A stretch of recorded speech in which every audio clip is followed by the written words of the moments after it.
Be sure of the settings also. The SQL CLR and the SQL stored procedures. The SQL CLR stored procedures. They are all actually functionalities that they actually add another, present an added value for the work with databases upon database management systems, and specifically and moreover, actually, we are talking about the Microsoft-based technology.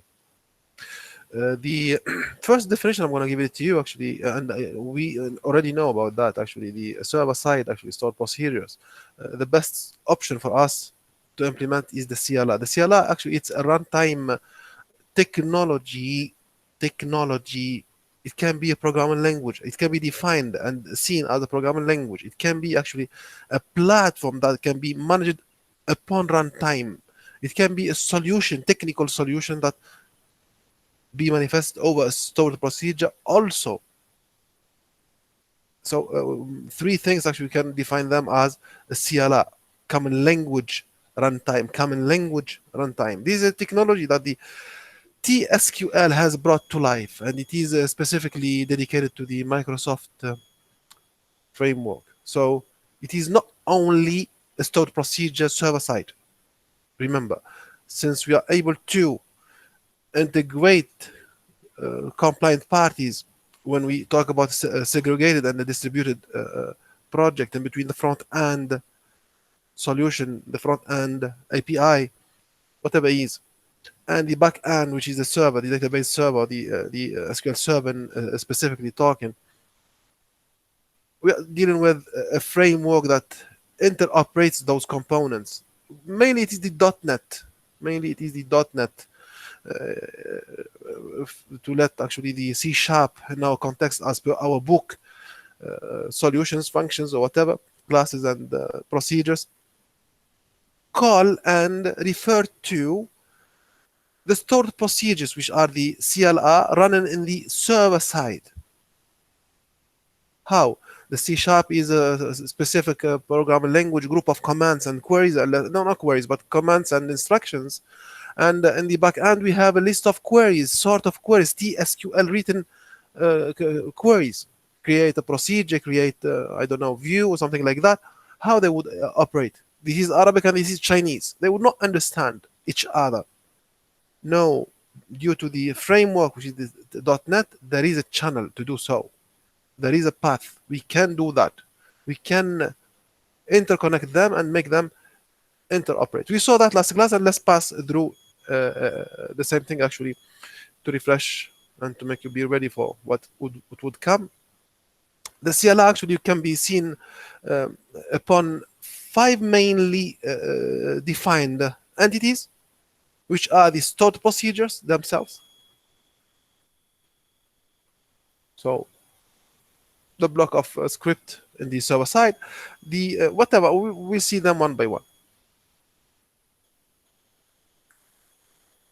So again for the issues we have to cover because of this actually CLR and the stored procedures, they are actually entry points to the project in question.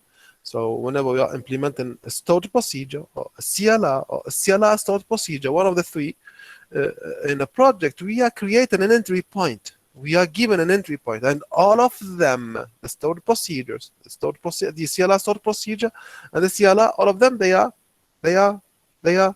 given entry point. What is this entry point? It is a sort of a query to be passed from the client to the server side, retrieving data, or managing data, or sending a command to manage data in background only, like for example the insert or the update or the delete, because everything from those unidirectional commands or queries, they are to be executed on the server, and that's it. An insert, it gets terminated at the server side. An update and then delete, the same thing. But when we talk about a select, no, there is a query to go and a response. For what it concerns the context of the entry point generated by a CLR, SP, or an SP, I repeat the word again and again and again. there is a fraud. Actually, we saw that and we explained last class very well. But even though it is the context of the injection again, so I believe that what I just said now, it is clear for you. So the entry point, it causes an injection, a possible injection. It's not an injection, but it is a vulnerable. It's an entry that can be seen uh, with a risk. There is a data breach that can be actually seen and explored and exploited by attackers at this level only. Thus, then thus, and only thus, we have to consider how to write our statements usually, whatever they are, clear query, or even the blocks we write, whatever they are, all what we saw in chapter number 2, as blocks enhanced by the TSQL, they all has to be actually carefully written. We explained very well this example last class about the injection. And based on that, you'll be able, and you have to be able usually, to better choose this or that. Does not mean last class we described, let me come to this example, let me come to this one. It does not mean that we said that this is the shortest and this is the best option to go, since it is not vulnerable to the 1=1 attack, means that you have to go usually with a such syntax or syntactical view of a query. No, does not mean that. No, completely not. Because there are scenarios where you have to use quotations. There are scenarios where you have to use a double quotations. The solution you are implementing, the project you are managing, imposes on you some sort of structure that you have to obey to. It's an architectural design. Thus, for a first view, you choose this one, for example, without quotations, to avoid one of the attacks, the tautology, or the 1=1 attack. But it's not the totality of the attacks. The injection, there are so many categories of attacks they're considered to be injections. Inferences, they are more than that. Any questions here at this level, please? No, Mister. No, Mister. Okay, great. For another view, does not mean that every project you have to consider, or you are tackling, you have to consider the SQL coding as an approach. There are things by default they are isolated. Example of that, the CLRs themselves, they are isolated. They are actually disabled by default from the server side, in the sense of you're implementing, developing a CLR and you are trying to execute. If you do not enable them manually, they would not be running. In the sense of the SQL server specifically does not have the CLR activated by default. By default, it's disabled. Full stop. It's not. They are disabled by default to avoid any misuse of such feature. Because the CLR themselves, what are they? They are a runtime solution. Common language runtime. They are a runtime solution. Means during the runtime, there will be a data channel, a circuit, a path in between the entities of the given project. What are the entities here? They are not the tables here. The entities, they are the components that they come from the front end, the APIs, the SSDT, SSMS, or the Visual Studio side, which are mainly to be C# as per our book, or what they come from the server side, the TSQL components. Let's say TSQL procedure, procedure it is, or view, or merge statement, or something like that, to make them interoperate during the runtime, which is not easy to manage if you do not do the management even. So this is a clear entry point. The service will run, yes, but it is a clear entry point which is vulnerable and exploitable by attackers. Thus, for this reason only, they are disabled. Manually, they have to be enabled in order to execute CLRs. Manually, they have to be enabled whenever a developer is asking for using the CLR during the yes, for using the CLR, no more no less. Can you repeat what I said right now regarding the fraud the CLRs might cause, or the frauds in plural, the CLRs might cause? Can you repeat, please, what I just said right now, Mazoon?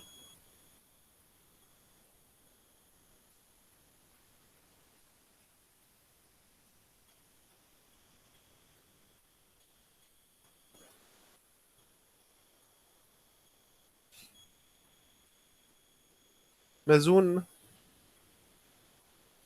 the question to you, I saw you at the beginning, now you are not available, so I'm going to mark you as absent. Good. The question is to all of you, are you able to understand what I said actually as a fraud that this CLR cause? Is it clear, please? Do you have any questions in this regard?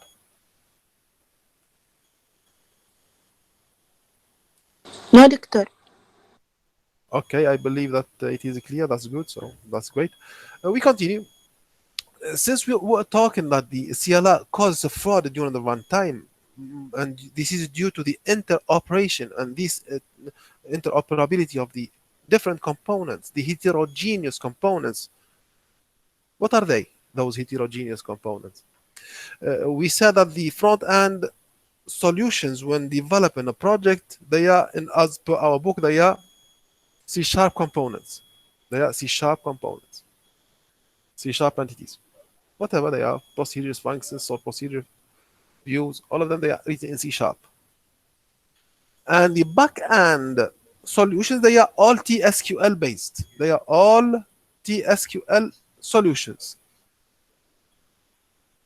which means we are making two different parties communicate. Like if I speak in French and you speak in Arabic, two different languages, there will be a need of a translator in between in order to make them operate.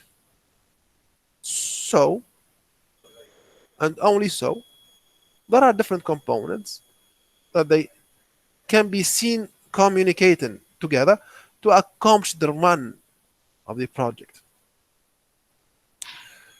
The complexity, the non-clear actually view, actually the complexity caused by the totality of those components uh, led to make the technology run somehow. Let's define those, let's present and define those components that we can see running when the CLI is executed.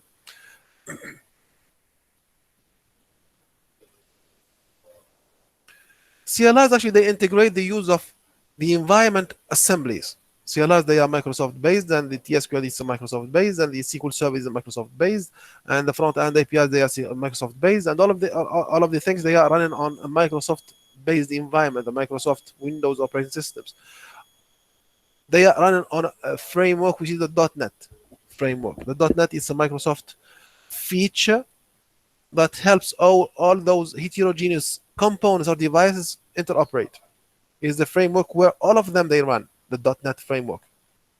From the components that they actually generated over this .NET framework, these assemblies, Windows assemblies. The Windows assemblies, they are solutions, they are libraries that they hold actually classes, functions, functionalities that actually are needed for a specific task or a specific group of tasks.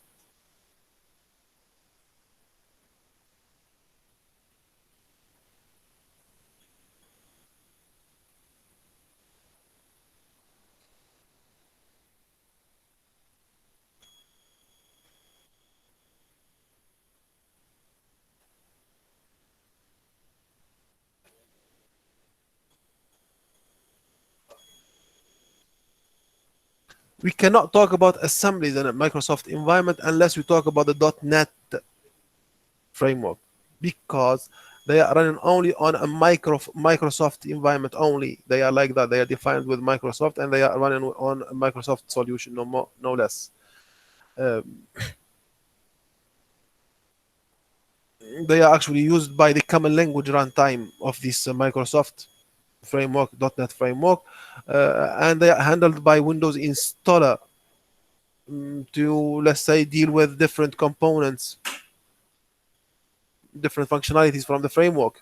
No more or less. You have to see them like this. The assemblies at the end of the day, they are classes, they are libraries, they are functionalities to be utilized mainly by the common language runtime. Common language runtime. Usually they are used on runtime events. They are not going to be stored and that's it. No, and they are not going to be used in an offline mode. They are going to be utilized in a runtime mode. So by the CLRs, common language runtime. In this view, So those assemblies, they hold functions, procedures, activities that the environment has to deliver. Those functions, they are going to be called by the CLR since they are over delivered by those assemblies, and the assemblies, they are going to be handled, and they are handled only by common language runtime functionalities and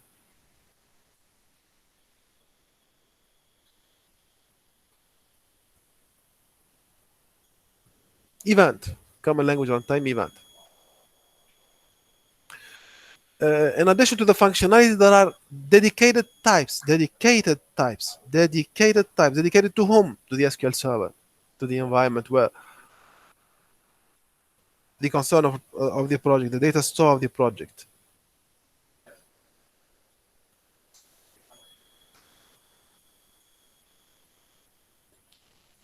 Okay. An assembly might give an architecture to the solution from the beginning. We can see actually a definition of an entity with its structure. We can see a definition of a new object like the views, like the stored procedures, like the triggers, like the functions, user-defined functions, not the predefined functions. All of them, they are to be enhanced by the assemblies. So the assemblies, they are not going to be summarized in just one line, but assemblies, they are Microsoft solutions running over the .NET framework. They might actually be defined functionalities and predefined solutions like the functions and the types, dedicated types. And also they can be helpful to the project in question. They help developers to define new architectures, entities architectures, or they can define new objects, new function, new entities, new functions, yes, new objects, views or procedures, triggers, and functions. Those are the things mentioned by our book, no more, no less. I need this thing to be clear in your head. Why? Because we are going to use it again and again, and we see that in the lab for more clarification later on also. Good. We have two interfaces we are going to call now, via which we are defining an assembly. We are defining an assembly, and this assembly, it's at the end of the day, it's a DLL file. DLL is a data linked library, which is a Microsoft technology, which is a Microsoft solution, available in somewhere in a stored in a, let's say in a drive or in a path or in a whatever, in a location in our computer, in our framework. Since we are talking about C drive here, it's a Microsoft solution only. So we are creating an assembly. So this create keyword, you have to understand that this is a TSQL. We are referring to the TSQL. We are making a DDL, data definition language query, to define an assembly and to point it to this DLL file. Very easy. This is the assembly to be loaded in this example. The main work of this solution fully here and here. The main work is to make a select, a simple query, to pass the select from more than a C# body. This is C#. This is written in C#. All of this is in C#. This is a SQL query. We are passing the SQL query from more than a C# solution to our data engine. How to? After creating the assembly, here it is. The assembly, you are giving it a name. We are giving it the name SQL CLR demo. SQL CLR demo. This is the name of the stored procedure.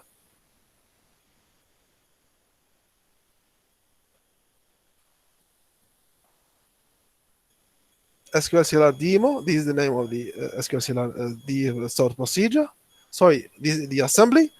We are going to point this CLR demo to this class here, to this sprox, to call this method at the end of the day to execute this one over the server. This assembly is in the server. This C# solution is in the API, whether the SSDT or the Visual Studio, whatever. This is a stored procedure. This is a stored procedure, and this is an assembly pointed from within the server. Create an assembly pointed from within an assembly. Why? Because why I'm saying pointed, because this is DLL file. DLL will find it only in the actually we know it's a Microsoft solution only, data link library, and here is the path. See something? It's in the environment only. It's in the operating system level only. Great. Now we are having two components. We are having two complete different components. The assembly generated using the TSQL, and a stored procedure generated using the C#. TSQL and C#. Clear. The C#, we are just making one query request. We're just sending one request. You have to know those actually commands because they are from the SQL client. Here, from this one, from this library. You have to know here those things here. We are executing and sending the query to the server due to this library here.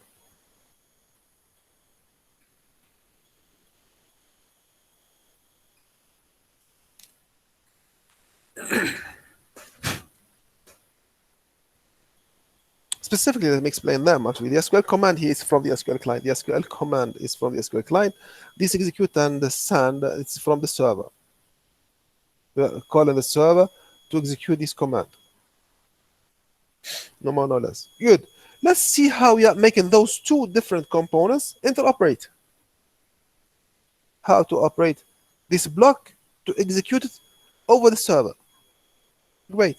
We have to create a procedure. Server side. It is a DDL. This is a DDL, a differential language. So it is a TSQL. So it is server side, written server side.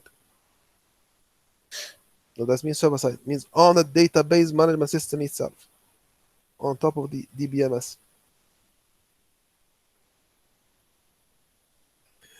We are giving it a name, user defined, new name here. This is a new name here. SP contacts quick. We can write Oman, we can write Nizwa, we can write users, we can write extraction, we can write person, like the entity name. Person, we can write it. It's user defined. That has to point to an external resource, which is SQL CLR demo. What is it? It is this assembly here. This assembly name here, SQL CLR demo. And through this assembly, we are pointing to a class which is the sprox. Is it? And from this sprox, we are pointing this function here, not function, this procedure, this method, it's procedure due to this void. The SP contact quick, or contacts, the same spelling. Here it is. So externally, we are pointing to the class, and from the class to the method. Any questions, please? Have a look and ask if you have any questions, please. So I have to consider it clear. Let me just have a small brief, and again, because there is a point, if you are not asking, I have to raise it up to you. We are having two components here, one TSQL based solution, which is an assembly that points to an external resource, which is this DLL file. and we are having a C# based solution, which is to pass a query select to the server. Two different components. This is two different components within two different environments. This is over the API, and this is over the server side. The assembly is over the server side. The C# solution, the stored procedure, is over the API. To interoperate them, we create a procedure server side, since we are making a create, since it's a DDL, so it's a server side, and here it is clearly said SQL Server.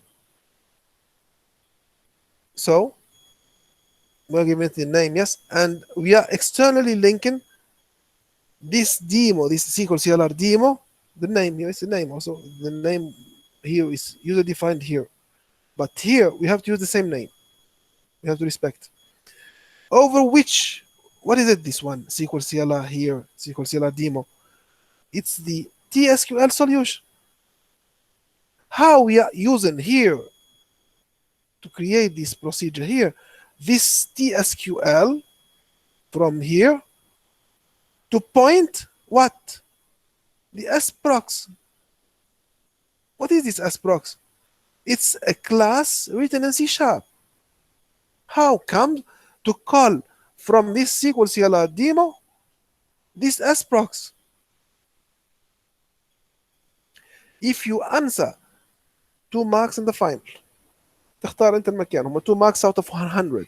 2 marks درجتين. I give you 30 seconds to think.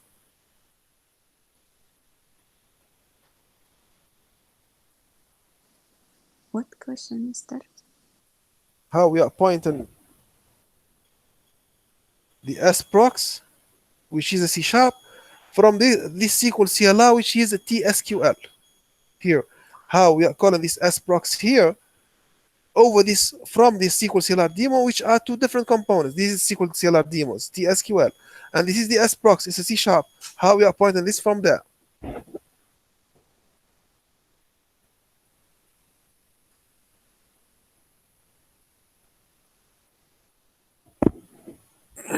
Can you answer the question? Think please, think please, think please. It's clear, it's clear, it's very easy. درجتين, 2 marks, I said. I'll give them now.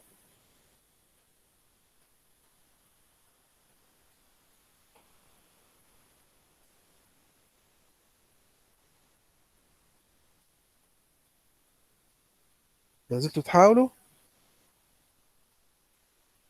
دكتور ان سي شاي Yeah, tell. I think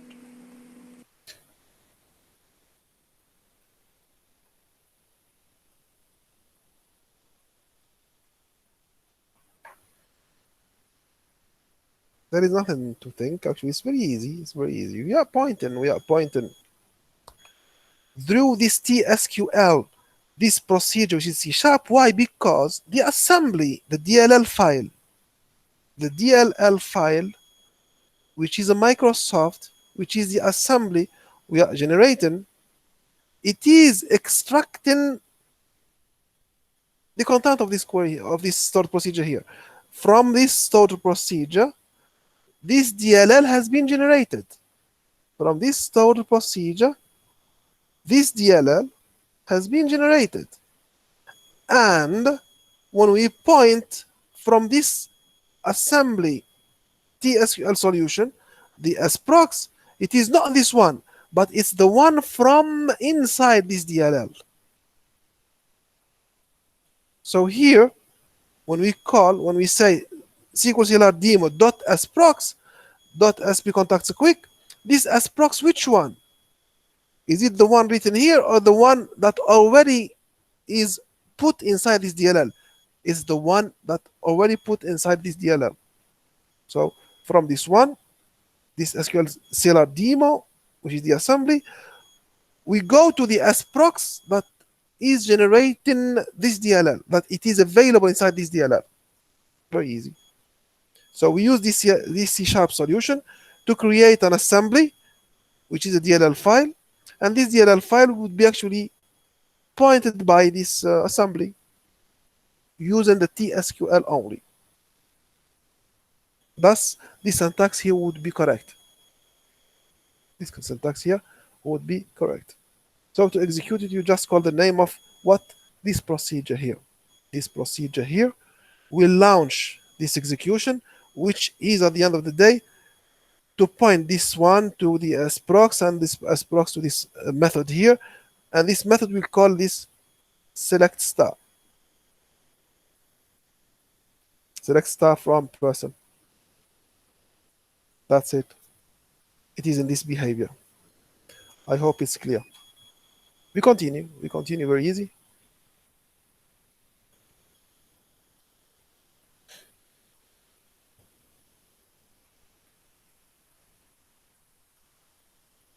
Okay, this is a good activity. I'll give it to you just in future, not now. I'll give that to you in a future time.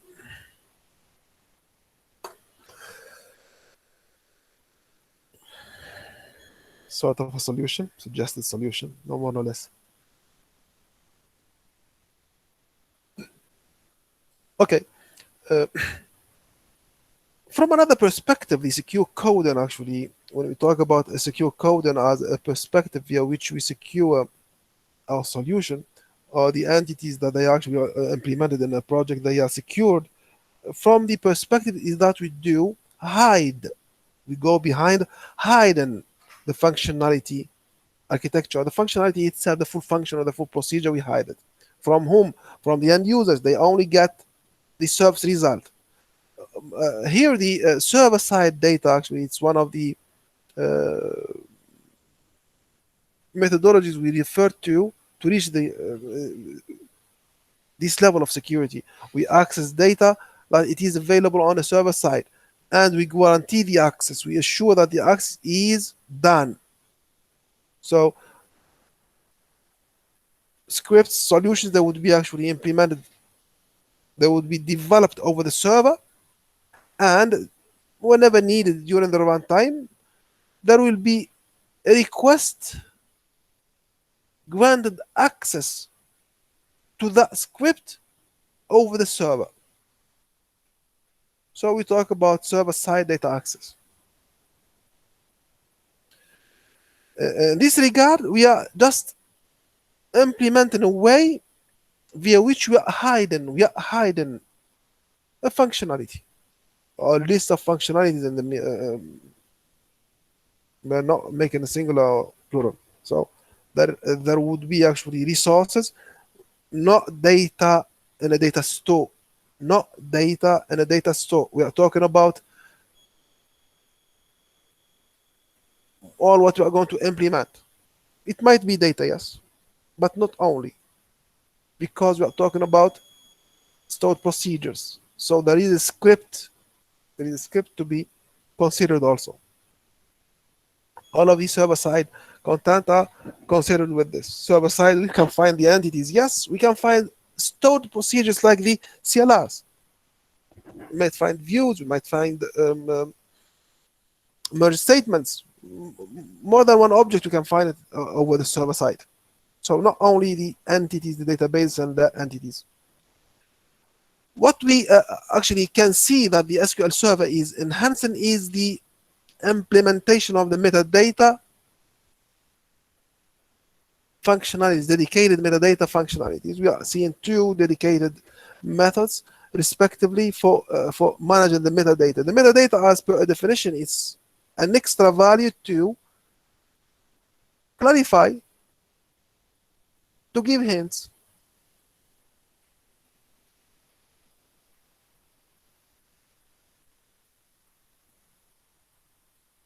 It's a sort of enrichment to an object, actually, to clarify what is an object, what an object is, what a functionality is, something like that. This is what we call it metadata. This is what the metadata is concerned with, because we'll find the metadata in more than one context, not only in here with the CLRs. A SQL data record is one of the objects that the SQL Server, the TSQL over the SQL Server,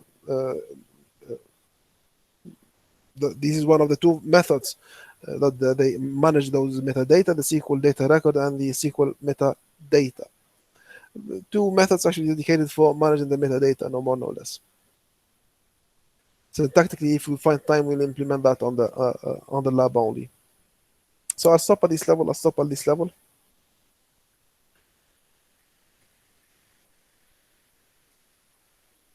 Any questions, please? No, Mr. If you have any requests, okay.